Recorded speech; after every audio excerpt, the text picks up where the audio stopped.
Fala, meu povo, tudo bem com vocês? Chegando para mais um vídeo do canal. Hoje falarei exclusivamente nessa data emblemática que está chegando, o Draft da NFL 2022, praticamente 2 semanas aí para este momento, né, marcante, né, para todas as franquias, onde o futuro de todas as franquias também está em jogo. Depende de escolhas corretas, de escolhas assertivas, e a gente torce e ora muito aos céus para que o Green Bay Packers não nos dê desgosto dessa vez e faça escolhas aí que vão trazer aí muito sucesso, né, num futuro aí a talvez médio e longo prazo na franquia, ou quem sabe até a curto prazo, por que não, dependendo do prospecto que for, né, draftado e do seu desempenho dentro de campo, né? Bom, galera, o que eu posso dizer para vocês hoje, eu vou trazer aqui, é uma análise sobre as nossas principais carências, né? Não podemos deixar de falar delas. O que o Packers deve direcionar, né, em termos de posições, e citar alguns jogadores teoricamente favoritos a pintar nessas escolhas, né, pelo que a gente tem aí verificado em alguns mocks aí da imprensa norte-americana, né, considerando essas carências e considerando também possíveis nomes que podem surgir. É evidente, né, isso é uma unanimidade, que a nossa necessidade gritante é o wide receiver, né? Nós perdemos 2 wide receivers nessa off-season, né, o Davante Adams, que foi para o Las Vegas Raiders, o Marquez Valdes-Scantling foi para o Kansas City Chiefs, ou seja, no mínimo, o Packers precisará buscar nesse draft 2 wide receivers para repor essas saídas. Aí você vai me perguntar, mas vamos conseguir repor a altura das saídas do Davante Adams e do Marquez Valdes-Scantling? Olha, do Davante Adams dificilmente isso vai acontecer. Não é todo dia que surge um Davante Adams aí com potencial como o dele, pronto para estourar na liga. Pode acontecer, mas eu acho muito difícil a gente conseguir alguém do patamar de Davante Adams. Pode ser até que com o passar dos anos ele se desenvolva e possa até superar, né, as marcas do Adams, mas nesse primeiro momento eu acho praticamente impossível. Agora eu não acho impossível, a gente acha uma imposição boa para o Marquez Valdes-Scantling, porque muitos da torcida nunca morreram de amores por ele, né, pelos seus drops, pela sua inconsistência durante, né, alguns jogos, fumbles aí também bem contestáveis. Embora ele se mostrava aí nos últimos tempos uma arma interessante do Aaron Rodgers, principalmente em jogadas de profundidade, né, as famosas big plays, mas não era um jogador assim de técnica apuradíssima, de uma qualidade muito elevada. Então isso eu acho que a gente consegue nesse draft repor a altura, a saída do Marquez Valdes-Scantling sem problema nenhum. É lógico que no melhor dos mundos, o Packers poderia, né, direcionar as suas 2 primeiras escolhas em wide receivers, né, tanto a 22 como a 28. Né, eventualmente, claro, dando um trade-up para tentar pegar, né, um recebedor melhor. Né, mas eu acho também essa possibilidade muito remota. Vocês se lembram, né, o pessoal vem dizendo aí em muitos lugares, que a última vez que o Packers draftou um wide receiver na sua primeira escolha, na primeira rodada de um draft, foi no ano de 2002, ou seja, já vai completar 20 anos que o Packers não escolhe um wide receiver na primeira rodada. Então você veja que os wide receivers que passaram pelos Packers nesses 20 anos e que tiveram sucesso, né, não foram provenientes de escolhas de primeira rodada. Né? O que não quer dizer que o Packers poderia ter buscado, né, recebedores, né, durante esses anos todos, tá?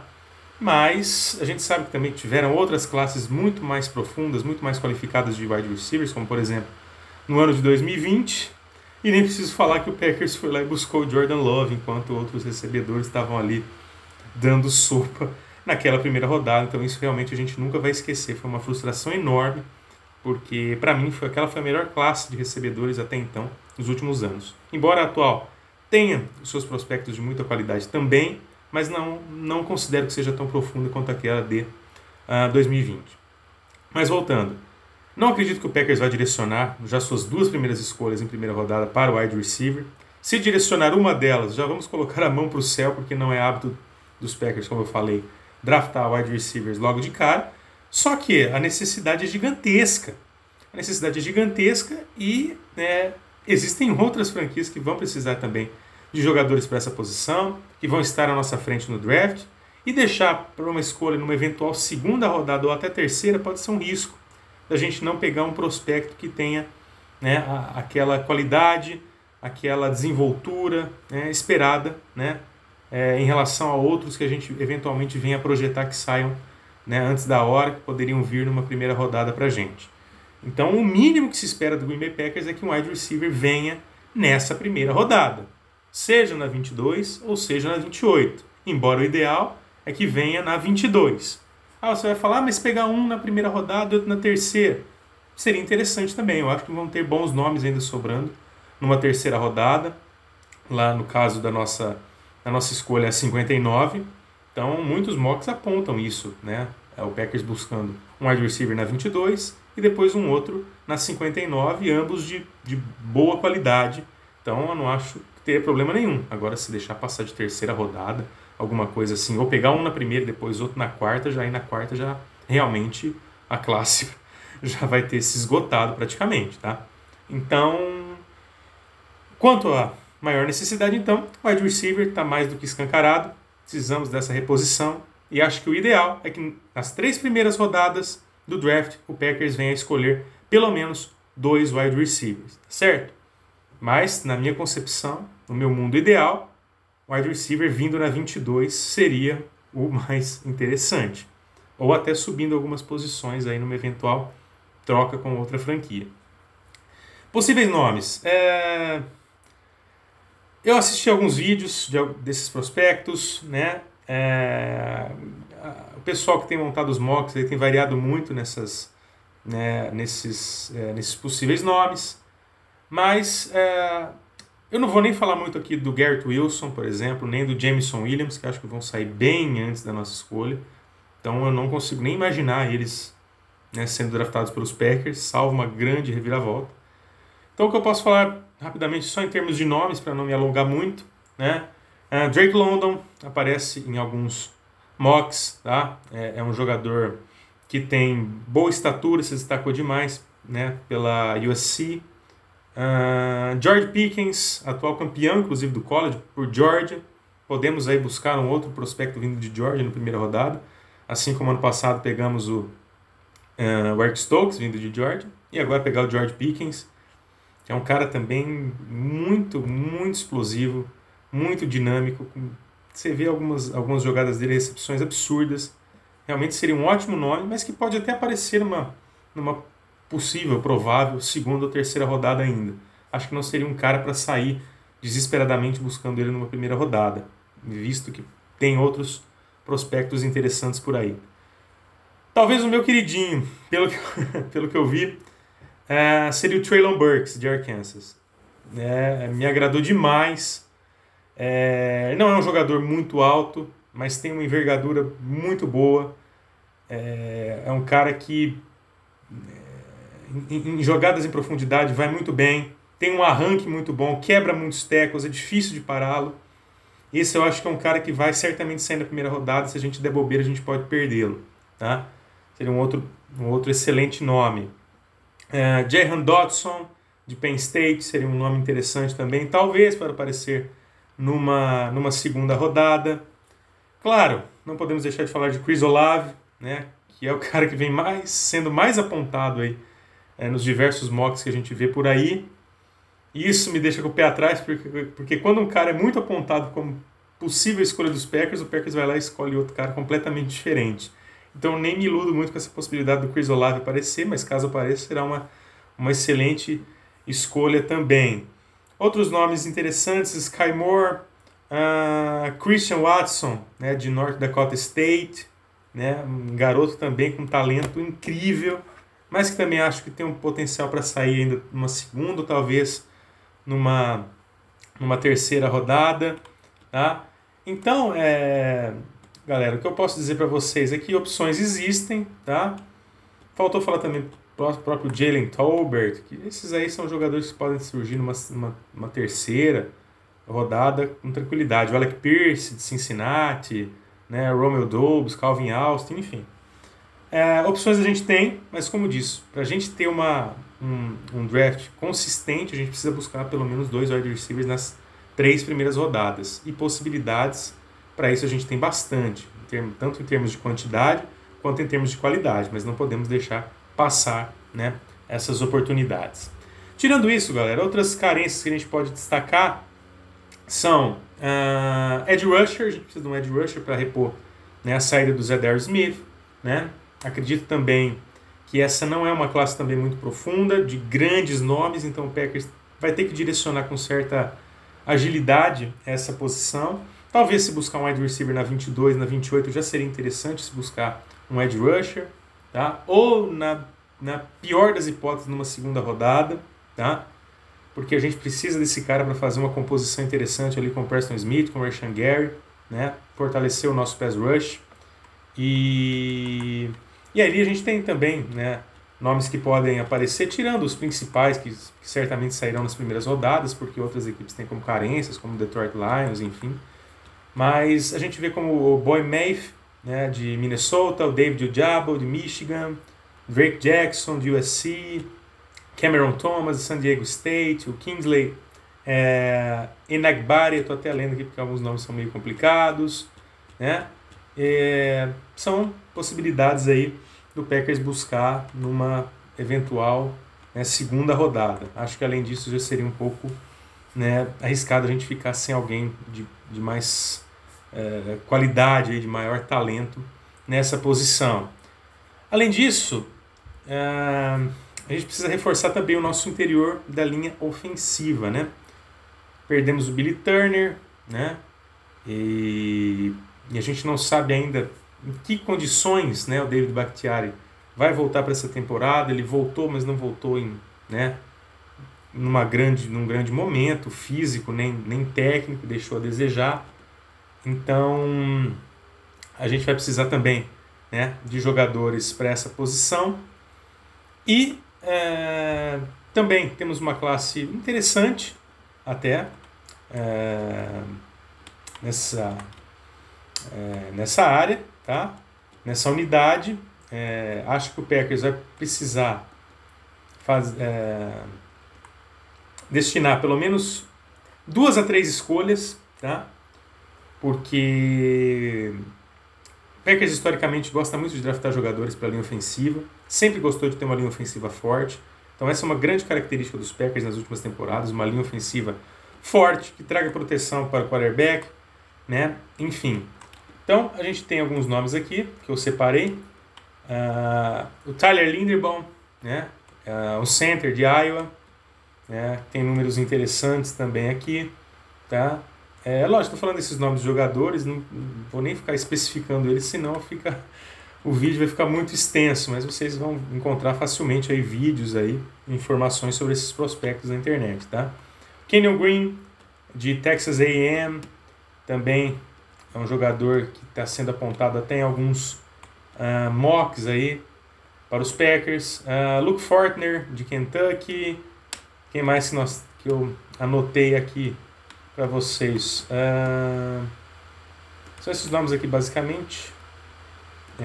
Aqui eu anotei Zach Tom, Wake Forest, também vem sendo apontado como uma provável escolha que o Packers vai destinar, tá? Donovan West, center também de Arizona State.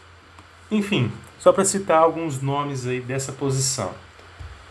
Jogadores para a linha defensiva. O Kenny Clark ganhou um companheiro importante, né, nas últimas semanas, que era o Jahan Reed, vindo do Kansas City Chiefs, mas precisamos de mais gente para essa posição, para compor essa unidade. E o Packers acredito que deva direcionar de 1 a 2 escolhas também para essa posição. Vem sendo muito especulado nos últimos dias e acho o cara muito interessante. Pode pintar sim, mas deve sair cedo no draft. É o Devonte Wyatt, tá? Jordan Davis, outro nome também que pode aparecer, tá? Também não é uma classe muito vasta em quantidade e qualidade, mas se o Packers quiser alguém para auxiliar Kenny Clark e companhia, vai precisar também, né, se precaver, né, trazendo um jogador para essa posição relativamente cedo. Linebackers também, Acho que o Packers vai ter que direcionar aí uma escolha pelo menos, porque eu marquei aqui alguns nomes interessantes: Nakobe Dean de Georgia, Christian Harris de Alabama, o Quay Walker de Georgia também. Temos o Damon Clark de LSU, Léo Chenal de Wisconsin, ali da nossa terra praticamente, né? Também vem sendo apontado em alguns mocks, saindo para o Green Bay Packers. Brian Asamoah de Oklahoma, Brandon Smith de Penn State, tá? São nomes aí, né, de maior destaque, listando um top 5, top 6, que podem também ser alvo aí do Green Bay Packers. Então, galera, só para resumir, em termos de carência de posições, como eu falei, wide receivers, edge rusher, linebacker, interior de linha ofensiva, linha defensiva, tá? São as principais needs do nosso elenco. Claro, certamente a equipe deve direcionar uma escolha para safety. Muita gente está dizendo, inclusive, que essa escolha pode pintar cedo, até numa segunda rodada. O Lewis Sine, de Cincinnati, é um cara que vem sendo apontado como um queridinho ali pelos Packers. Isso só demonstra que provavelmente o Adrian Amos não vai renovar, então já precisa trazer um safety para prepará-lo para após a saída, né, do Adrian Amos. Um cornerback certamente vai ser trazido também para se adaptar ali junto com o Jair Alexander, Russell Douglas, enfim, já ir, né, pegando o corpo, pegando o ritmo também. Em termos de special teams, muitos desses jogadores que podem vir podem ser utilizados também no time de especialistas. Acho que o Packers vai dar esse destaque, vai dar essa ênfase para esses jogadores, né? O Rick Bisaccia já está de olho. A gente precisa de atletas aí que venham para somar, para agregar e para elevar muito o nível do nosso time de especialistas. Então, muitos desses draftados podem sim também atuar ali no time de especialistas, e certamente o nosso coordenador de special teams, o Matt LaFleur, estão de olho nisso para que esses atletas possam ter essa versatilidade também de poder atuar no time de especialistas. Não vejo vindo um punter, até porque já chegou o Pat O'Donnell do Chicago Bears. Não vejo vindo um kicker, porque ao que parece o Mason Crosby deve renovar por pelo menos mais uma temporada, embora eu acho que essa seria uma necessidade muito urgente, tá? Mas acho que o Packers não vê dessa forma, vai querer ainda permanecer com o nosso vovô por mais um certo tempo, tá? Então é isso, basicamente essas são as escolhas que a gente deve direcionar. Ao mesmo tempo que a gente fica numa expectativa positiva para esse draft, a gente fica preocupado porque, né, alguns episódios dos Packers foram negativamente marcantes, né? Tivemos escolhas de primeira rodada absolutamente polêmicas e desastrosas, né, nesses últimos anos, se formos puxar pela memória. Nick Perry, Kevin King, Demarius Randall, o próprio Jordan Love, que ainda a gente não sabe se é bom ou se é ruim, né, mas que a gente teria opções melhores em 2020, principalmente recebedores, para serem draftados ali naquela fatídica escolha 26, né? Mas a gente também teve escolhas boas nos últimos anos, que no começo eram contestáveis, como o Rashan Gary, lá em 2019, vem se provando um grande jogador. O próprio Eric Stokes, que muita gente ficou com o pé atrás no ano passado também, fez uma excelente temporada, né? Então, né, o Jair Alexander em 2018, um baita cornerback, um dos melhores da posição. Então, assim, entre acertos e erros, dá para dizer que, né, num cômputo geral, nos últimos anos, as escolhas dos Packers não têm sido tão desastrosas assim, né? Geralmente, mais da terceira rodada, quarta em diante, né, a gente fica muito insatisfeito com o que a gente tem visto, né, em se tratando da gestão Brian Gutekunst, tá? Não tratando da gestão, né, anterior ali, quando tinha o Ted Thompson, enfim. Mas a gente contesta geralmente essas escolhas mais da metade para o final do draft. As primeiras até que não têm sido tão ruins, tirando, claro, essas que eu citei, que foram negativamente marcantes. Mas vamos manter a esperança. Espero que o Brian Gutekunst, que o Matt LaFleur estejam já, né, com a prancheta pronta, né, com os nomes ali basicamente definidos, e façam as melhores escolhas possíveis, porque a gente precisa remontar algumas coisas, principalmente no nosso ataque, para a gente se manter competitivo, para a gente se manter, né, vivo aí na luta pelos playoffs, de chegar novamente a um Super Bowl, que é o grande sonho, né? E a gente tem tropeçado ano após ano. Então, para que a gente se mantenha nesse nível de competitividade, nesse nível de uma das melhores equipes da NFC e da NFL, a gente precisa fazer um draft bastante consistente, né, de muita qualidade, praticamente com erro zero, margem de erro baixíssima, né? Caso contrário, a gente vai sofrer aí de poucos a muitos anos, né, a depender, né, de quem vier, até que a gente consiga realmente montar um time, ou remontar, né, um time que se mantenha, né, competitivo daqui para frente. Tá certo, galera? Então é isso aí, uma análise em termos de posições de prospectos, para a gente já ir se preparando para o dia 28 de abril, 29 e 30. E na semana que vem eu volto com mais vídeo, fazendo inclusive um mockzinho aí das possíveis e prováveis posições e prospectos que o Packers vai investir nas 7 rodadas, né, que teremos nesse draft de 2022. Tá certo? Um grande abraço a todos, muito obrigado pela atenção, pela companhia. Go Pack Go!